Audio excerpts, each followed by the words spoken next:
Harris got home feeling excited. He could not hold his joy as he handed the slip in his hands to his poor mother. His mother did not hesitate to read what was printed on the slip. Out of excitement, she embraced her only son, Harris, and said some words of prayers.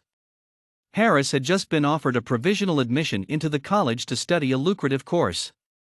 However, the challenge was finance. Harris's mother was a widow who could hardly afford 2 meals daily.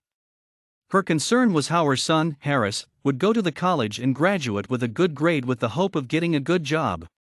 Harris eventually passed through the college, but the experience was not a bed of roses. He struggled financially while in the college, and this affected him academically. Harris graduated from the college with a low grade, below his expectation. He had tried all he could while in the college to graduate with, at least, a credit if not distinction, but he could not achieve it. Upon graduation, Harris's mother was expecting her son to get instant employment. Her expectation was high that she felt the time had come for her to begin to reap the fruit of her labor on Harris. She became disappointed and frustrated when her expectation was cut short. During this trying time, many companies were recruiting new staff who were not just college graduates, but graduates with good results or grades. No company was interested in people with a low grade like Harris. Most times, Harris's credentials would not fit to the company's requirements for him to be gainfully employed as a staff. For instance, a company's requirements to hire a new staff could be that the applicant must possess an upper credit with, at least, 5 years' work experience. She must be a good team leader and has a good sense of communication with clients. Harris would not bother to apply for any role with these requirements, knowing fully that he was not qualified by all standard. Even the few ones he felt he was qualified to apply for, which he did, gave negative feedbacks. It was indeed a challenging moment for Harris and people like his mother who depended on him. Instead of feeling dejected, Harris worked on himself and enrolled to several online classes to acquire skills that would make him self-employed and a better person.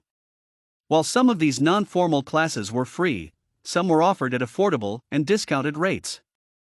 Some of the soft skills Harris learnt are creative thinking, writing, public speaking, and leadership. He was able to put these skills into practice, and he later became a resource to people around him. The 28-year-old Harris published his first book, and it was widely publicized. It was a book that addressed the problem facing his community and the way forward. Millennium City was a community that had been battling with unclean water for many years. The water was not safe for drinking because of oil spillage. The community is situated in an area that is rich in abundance of crude oil. This natural resource is a pride to the people in the community, but the only challenge they were having with it was the spillage of oil into various water bodies in the community, such as rivers, streams, ocean, etc. Harris was able to identify this problem and proffer a solution to it. He made his voice to be heard through his published work, which caught the attention of the members and leaders of the community. Leaders of the community were astonished at the wisdom he was able to scribble on paper.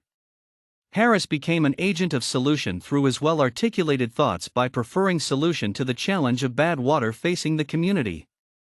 Harris was invited by the media on different occasions as he granted their interviews. He was able to utilize his public speaking skill in granting interviews on radio, television, and magazines. Interestingly, no one, not even the media, talks about his college grade. What the people were attracted to in him was his ability to solve their problems through writing and speaking engagements. Young Harris consequently established a leadership and mentorship school, a non-governmental organization, NGO, and a platform to train and mentor youths. Having shown a proven track record for about 2 years, some prominent personalities within and outside the community volunteered to sponsor and form partnership with the NGO. 3 years after, at age 33, Harris was offered a lecturing job in one of the best colleges in the state. This was a job Harris never would have thought to apply for, considering the requirements. The college extended this offer to him without applying for it in order to use his wealth of experience to teach the mass communication students in the college. However, he was encouraged to go for further studies on scholarship while he continues to work in the college as a lecturer. Harris's skills paved way for him. He was self-motivated and in turn became a motivation and a source of inspiration to those who look up to him as their mentor. The story of Harris, though a fiction, is one that should inspire young people, especially graduates of this dispensation. Schools and colleges continue to produce millions of graduates who end up becoming job hunters on the streets. Many are seeking for ready-made jobs, while some others are feeling worthless because they could not meet up to the standards of many organizations out there. There's a need for youths to develop themselves personally. There's a need for inner drive. There's a need to be self-motivated. College certificate allows you to be seeking for job, but your skills allow jobs to be seeking for you. Before acquiring any skill, first identify your passion or area of interest. Develop your interest through skill acquisition. Get a mentor or mentors and be willing to learn. Discover any major challenge in your immediate environment, community, or society, and use the skills you have acquired to solve it.